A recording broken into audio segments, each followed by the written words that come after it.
आपकी आमदनी से ज्यादा प्रभावी ये बात है कि आप इंसानियत के लिए कितने मददगार साबित हुए हैं। ये मायने नहीं रखता कि आपने अपनी जिंदगी को किस तरीके से बिताया है। बिल्कुल, मायने ये रखता है कि आपने किन लोगों की मदद की। अमूमन हम सब सफलता की राह में आगे बढ़ते हुए मानवता से यानी इंसानियत से हाथ मिलाकर रखना भूल जाते हैं। इसलिए जिंदगी में आगे बढ़ने के लिए ये गलती करने से हमें बचना चाहिए। हमेशा दूसरों में अपने आदर्शों को क्यों तलाशना। हमारे पास ढेरों अवसर होते हैं जब लोगों को ये बता सकते हैं कि सही तरीके से अपनी शर्तों पर जिंदगी कैसे जी जा सकती है। ढेरों लक्ष्य हासिल करने की प्रोसेस में अगर भीतरी खुशी नहीं मिलती तो ऐसी जिंदगी बेमानी है। इसलिए मंजिल ही नहीं, सफर को भी खूबसूरत बनाएं। हेलो इंडिया, मैं हूं प्रीति और मैं हूं प्रतिबिंब शर्मा।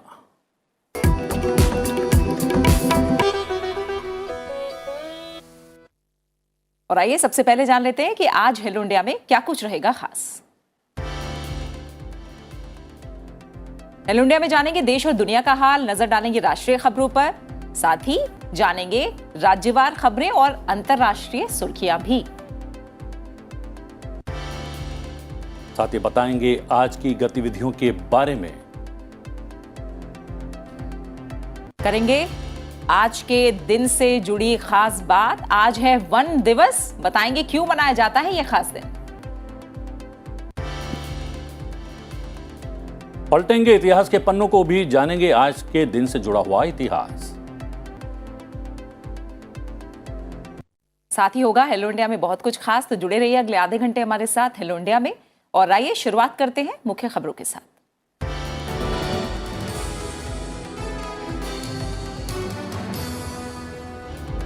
सबसे पहले देश से जुड़ी हुई खबरें। 5वें विमेन ट्रांसफॉर्मिंग इंडिया अवार्ड्स के तहत आज 75 महिलाओं को पुरस्कृत किया जाएगा। भारत की आज़ादी के 75वें वर्ष के आयोजन के सिलसिले में आज़ादी का अमृत महोत्सव के अंतर्गत नीति आयोग ये पुरस्कार देने वाला है। महिलाओं को सशक्त और समृद्ध भारत से संबंधित उपलब्धियों में योगदान के लिए पुरस्कार प्रदान किए जाएंगे। आयोग के मुताबिक ये पुरस्कार पुडुचेरी के पूर्व उपराज्यपाल किरण बेदी, संयुक्त राष्ट्र के पूर्व सहायक महासचिव Lakshmi Puri, state bank of India के पूर्व अध्यक्ष अरुंधति भट्टाचार्य और अन्य प्रमुख महिलाओं द्वारा प्रदान किए जाएंगे। नीति आयोग के मुख्य कार्यकारी अधिकारी अमिताभ कांत और वरिष्ठ अधिकारी और गायक कैलाश खेर इस अवसर पर उपस्थित रहेंगे। विमेन ट्रांसफॉर्मिंग इंडिया अवार्ड प्रतिवर्ष भारत के प्रमुख महिलाओं के उल्लेखनीय योगदान के लिए प्रदान किए जाते हैं।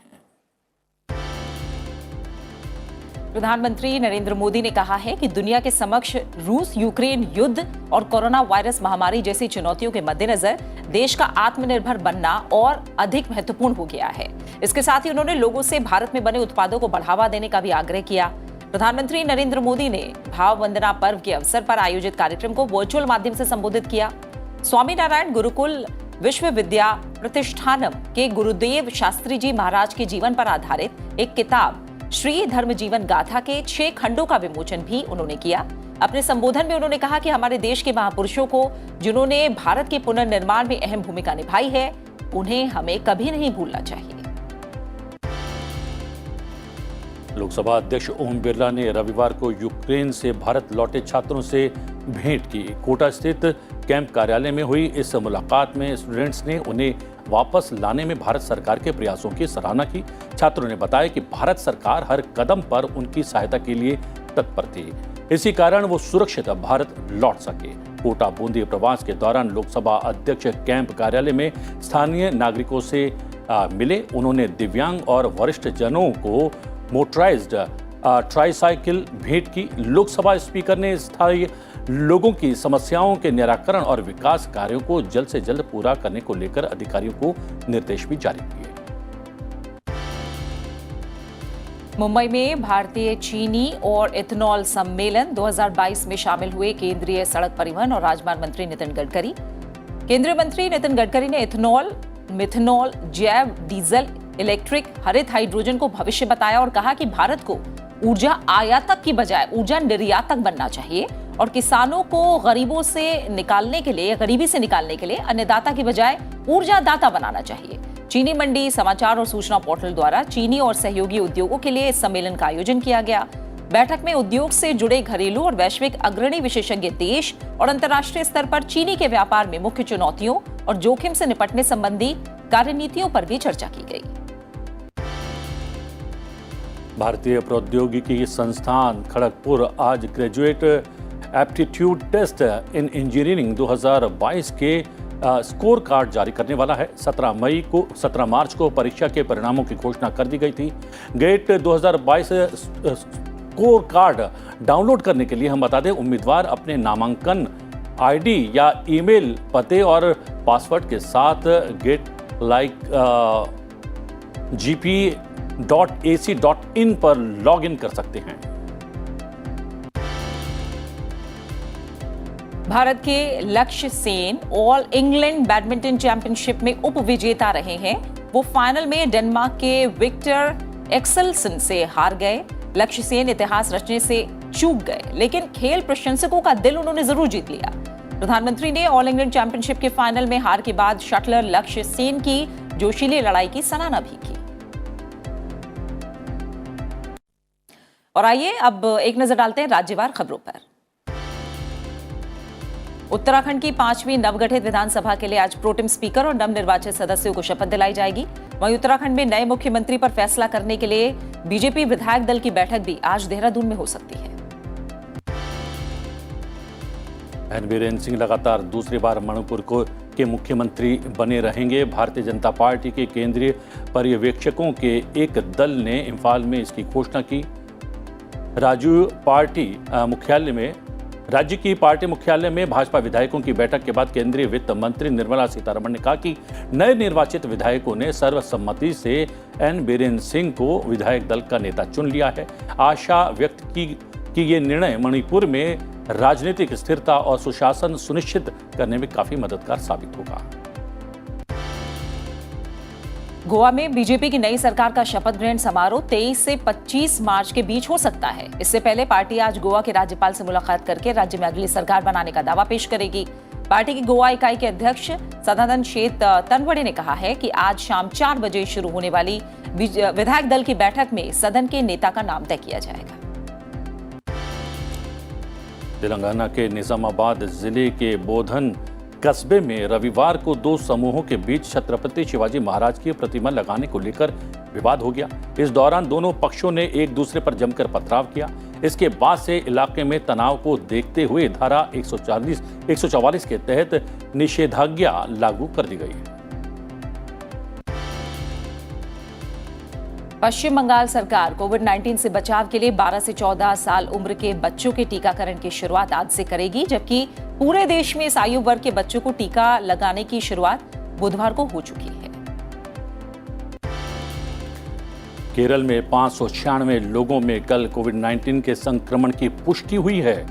3.2% की ये दर केरल में अभी तक की सबसे कम संक्रमण दर है। 908 लोग कोरोना से मुक्त हो गए हैं। कोविड से मरने वालों की संख्या में पिछले 24 घंटों में 24 नए मामलों की पुष्टि की गई है।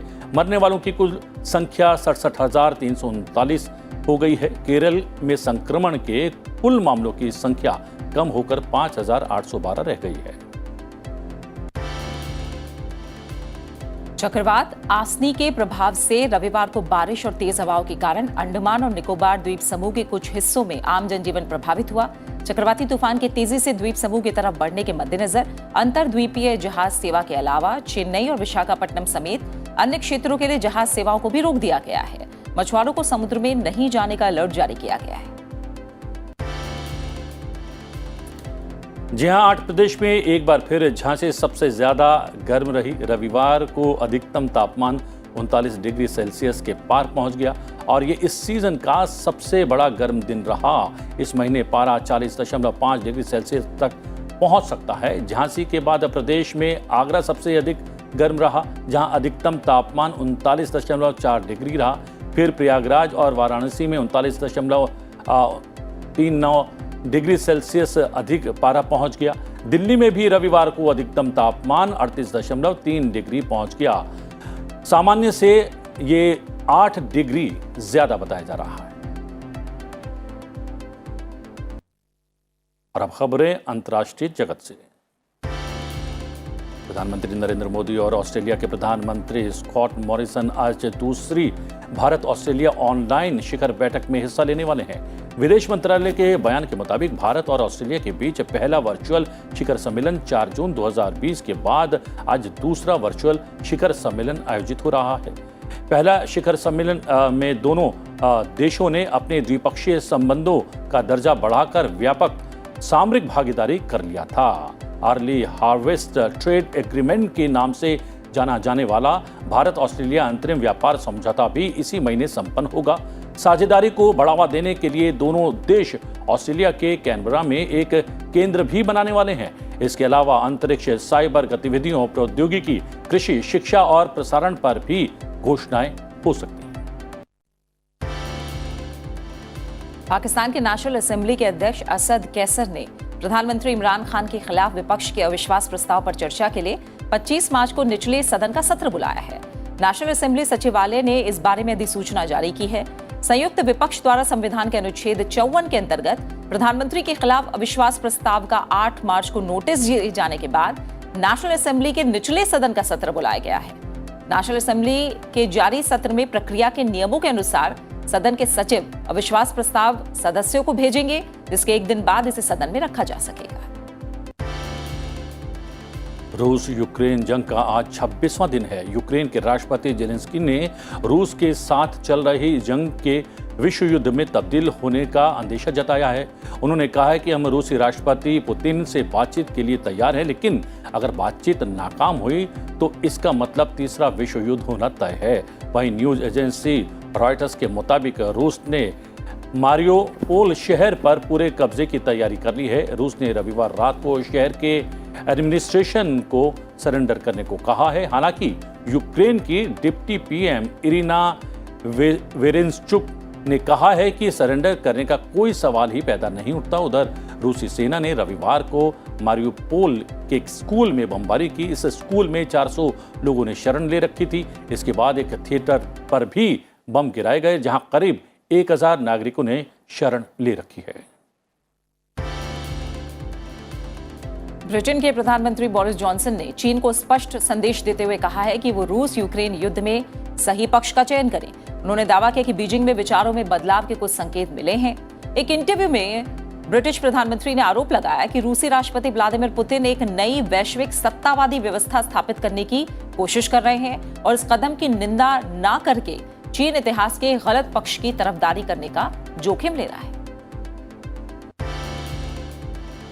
जापान में पिछले कुछ दिनों में कोविड-19 के मामले बेहद कम नजर आए हैं। इसको देखते हुए जापान के प्रधानमंत्री ने कोविड-19 से जुड़े हुए प्रतिबंधों पर पूरी तरह से हटाने का फैसला किया है। उन्होंने ये फैसला आज से लागू करने की बात भी कही है। जापान में फरवरी में करीब 1 लाख मामले आए थे, जो कि मार्च में आधे से भी कम हो चुके हैं।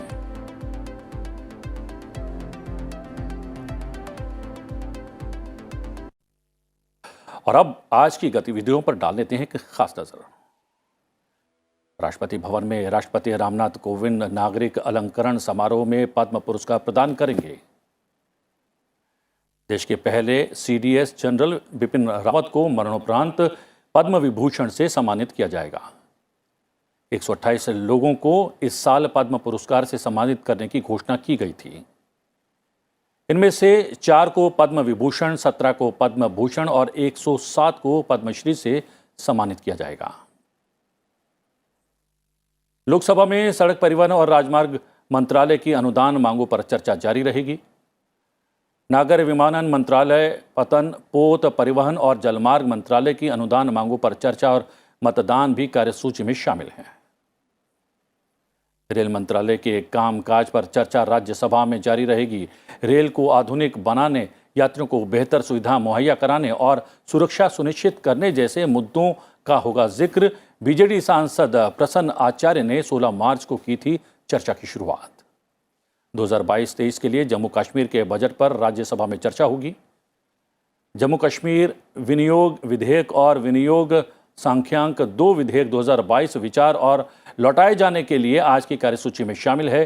केंद्र शासित प्रदेश के बजट और विनियोग विधेयक को लोकसभा की मंजूरी मिल चुकी है। आज राज्यसभा की व्यापार संबंधी स्थायी समिति की बैठक संसद भवन परिसर में होगी। साथ ही लोकसभा की कोयला खान उत्पादन संबंधी समिति, विदेशी मामले संबंधी समिति, वित्त संबंधी स्थायी समिति और सभा पटल पर रखे जाने वाले पत्र संबंधी समिति की बैठक भी आज आयोजित की जाने वाली है। और अब बात कर लेते हैं एक पॉजिटिव खबर की। भारत की महिलाएं अब देख रहे हैं हम कि धीरे धीरे हर पेशे से वो जुड़ रही हैं, और जिन पेशों के लिए माना जाता है कि वो सिर्फ पुरुषों के लिए ही है, अब उन पेशों में भी महिलाएं बढ़ चढ़कर हिस्सा ले रही हैं। कई महिलाएं तो पिछले कई सालों से ऑटो रिक्शा चलाने का काम भी बखूबी कर रही हैं। और तमिलनाडु में एक ऐसी ही महिला ऑटो रिक्शा ड्राइवर की चर्चा जोरों पर है। अगर आपको चेन्नई में रात में यात्रा करनी पड़ जाए तो ऑटो रिक्शा ड्राइवर राजी अशोक से आपको काफी मदद मिल सकती है। खास तौर से महिलाओं और बुजुर्गों की मदद के लिए वो हमेशा तत्पर रहती हैं।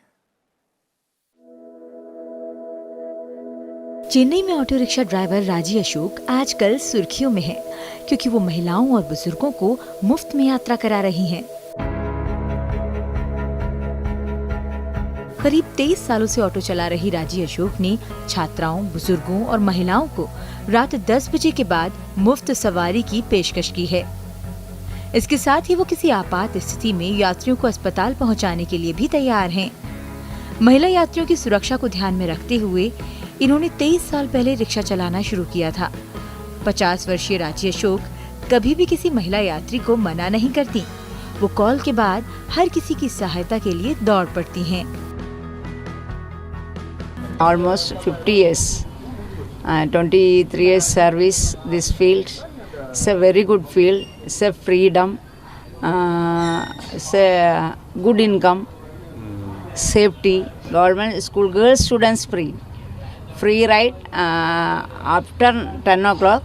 Women's and senior citizen. If any emergency, give free ride hospital. Someone is called midnight. I'm going free ride. Airport, hospitals, say safe. Chennai is very safe. Chennai में ऑटो रिक्शा चलाने वाली राजी अशोक के पास स्नातक की डिग्री भी है। वो मूल रूप से केरल की रहने वाली हैं, लेकिन बाद में वो अपने पति के साथ चेन्नई में शिफ्ट हो गईं। जब डिग्री होने पर भी सरकारी नौकरी पाने में राजी असमर्थ रही, तो उन्होंने अपने परिवार की सहायता करने के लिए ऑटो चलाने का फैसला किया। राजी रुचि रखने वाली महिलाओं को मुफ्त में ऑटो ड्राइविंग की ट्रेनिंग भी देती हैं। वो बताती हैं कि ऑटो रिक्शा के जरिए वो हर महीने करीब 15 से 20 हजार रुपए कमा लेती हैं। और हेलो इंडिया में वक्त है एक छोटे से ब्रेक का। ब्रेक के बाद बताएंगे आज के दिन से जुड़ा हुआ इतिहास। आप बने रहे हमारे साथ।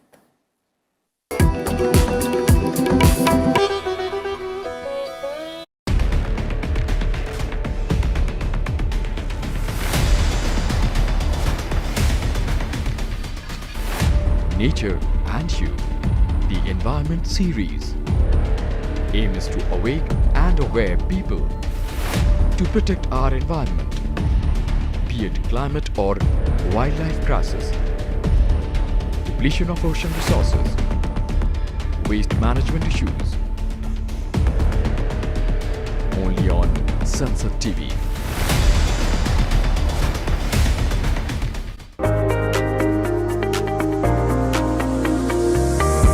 The India Startup Story. Powerful ideas. Dynamic solutions. Innovation, enterprise. Its success and challenges. Packed in a brand new show, The Journey of Startups, only on Sunset TV.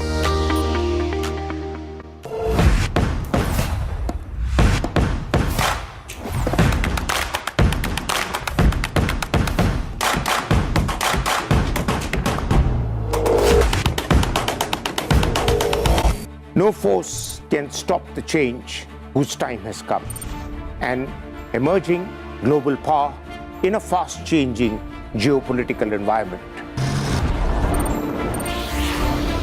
With a goal to modernize, to showcase our defenders who are always battle-ready.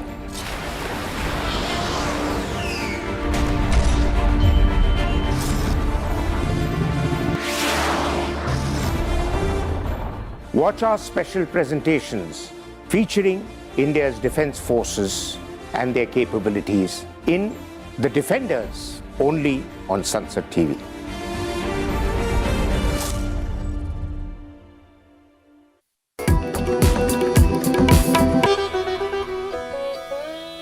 Hello India break के बाद एक बार फिर आप सभी का स्वागत है और आइए अब बात करते हैं आज के इतिहास की। जी हाँ, आज के दिन से जुड़े इतिहास के बारे में जानते हैं और आपको बताते हैं कि इतिहास के पन्नों में 21 मार्च के नाम क्या खास घटनाएं दर्ज हैं। 21 मार्च वर्ष 1916 में उस्ताद बिस्मिल्लाह खां का जन्म बिहार के डुमराव में हुआ था। ये हिंदुस्तान के प्रख्यात शहनाई वादक थे। इनके बचपन का नाम कमरुद्दीन था। करीब 70 साल तक बिस्मिल्लाह साहब अपनी शहनाई के साथ संगीत की दुनिया पर राज करते रहे। हालांकि इन्हें शहनाई वादन विरासत में मिला। इनके पिता पैगंबर बख्श खान बिहार के डुमराव रियासत के महाराजा केशव प्रसाद सिंह के दरबार में शहनाई बजाया करते थे। इनके दादा रसूल बख्श भी शहनाई वादक थे। आज़ादी के दिन लाल किले से और पहले गणतंत्र दिवस पर शहनाई बजाने से लेकर इन्होंने हर राष्ट्रीय व अंतर्राष्ट्रीय मंचों में शहनाई की तान छेड़ी है। उस्ताद बिस्मिल्लाह खां को शहनाई का पर्याय भी कहा जाता है। इनके अथक प्रयासों से शहनाई को भारतीय संगीत के शास्त्रीय वाद्यों में एक नई पहचान मिली। दूरदर्शन और आकाशवाणी की सिग्नेचर ट्यून जो बरसों से हम सभी को विस्मित करती रही है, बिस्मिल्लाह खान की शहनाई की ही आवाज है। बिस्मिल्लाह खां को वर्ष 1956 में संगीत नाटक अकादमी पुरस्कार से लेकर 1961 में पद्मश्री, 1968 में पद्म भूषण, 1980 में पद्म विभूषण और तानसेन पुरस्कार सहित 2001 में भारत के सर्वोच्च सम्मान भारत रत्न से सम्मानित किया गया। उस्ताद बिस्मिल्लाह खां की शहनाई का जादू इस कदर था कि अमेरिका ने शहनाई की मिठास से अभिभूत होकर उनसे अमेरिका में रुकने का आग्रह किया। बिस्मिल्लाह खां ने जवाब दिया, जनाब रुक तो जाता, लेकिन अमेरिका में गंगा और काशी विश्वनाथ कहां से लाओगे। और प्रतिबिंब, इसके बाद आज का जो दिन है उसका क्या खास महत्व है, इसके बारे में बात करें। जी हाँ, 21 मार्च है और 21 मार्च अंतर्राष्ट्रीय वन दिवस के रूप में मनाया जाता है, इसलिए बहुत खास दिन है। बिल्कुल, और वन संरक्षण के प्रति जागरूकता बढ़ाने के उद्देश्य से संयुक्त राष्ट्र महासभा ने 2012 में ये दिवस मनाने की शुरुआत की थी। और अच्छी बात यह है कि भारत में हम देखें तो लगातार कोशिशों के बाद अब 2019 के मुकाबले अगर आप बात करें तो वन का जो क्षेत्रफल है वो बढ़ा है। और सबसे बड़ी बात ये भी है कि हमारी मान्यताओं में भी कहीं ना कहीं प्रकृति संरक्षण और वन संरक्षण समाहित है। हम इसीलिए वृक्षों को देवता की तरह पूजते हैं। बिल्कुल, तो आइए देखते हैं खास रिपोर्ट।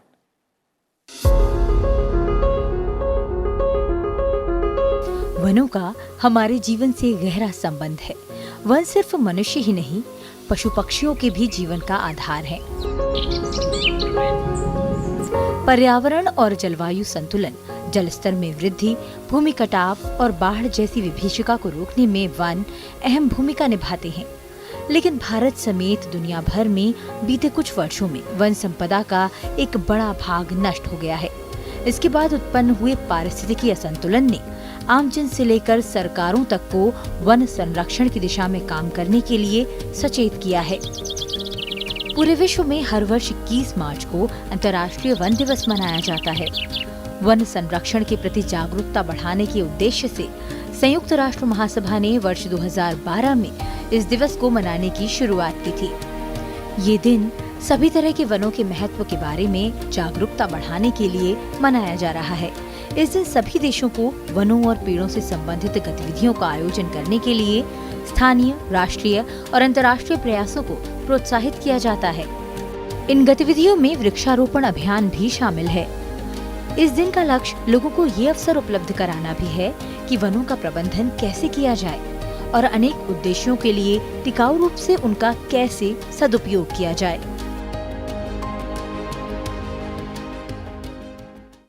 तो 2012 से इस दिवस को मनाने की शुरुआत हुई और प्रतिबिंब अगर अभी देखें तो हम जानते हैं जिस तरह से जंगलों में आग लगने की घटनाएं हुई हैं और अगर हम एक तरह से देखें तो 1 लाख वर्ग किलोमीटर जंगल हर साल काट दिए जाते हैं। यानी दक्षिण कोरिया का जो क्षेत्रफल है एक देश का उसके बराबर जंगल कटते हैं। इसलिए इसमें जागरूकता की और ज्यादा जी हाँ, हम आम लोगों की भागीदारी और सहभागिता बहुत जरूरी है। बिल्कुल बिल्कुल। और आइए अब आगे बढ़ते हैं और एक नजर डाल लेते हैं संसद टीवी पर आज प्रसारित होने वाले कार्यक्रमों पर।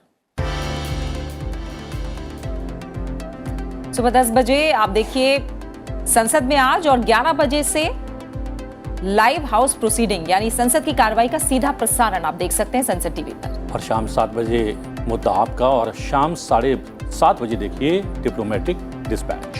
रात 8 बजे दिन भर की तमाम बड़ी खबरों पर खास बुलेटिन आज की खबर। 8:30 बजे देख सकते हैं पर्सपेक्टिव। और रात 9 बजे द न्यूज और 9:30 बजे देखिए द डिफेंडर्स। रात 10 बजे हाउस हाइलाइट्स और 10:30 बजे सदन दिन भर।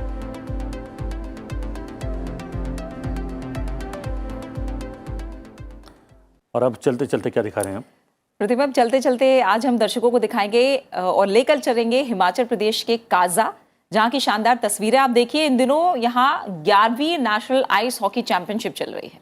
चैंपियनशिप के दौरान खिलाड़ियों का जोश और स्थानीय लोगों की मौजूदगी ने वहां के नज़ारे में चार चांद लगा दिए हैं। आप भी देखिए इस सुंदर तस्वीर को और हमें दीजिए आज्ञा। नमस्कार। नमस्कार।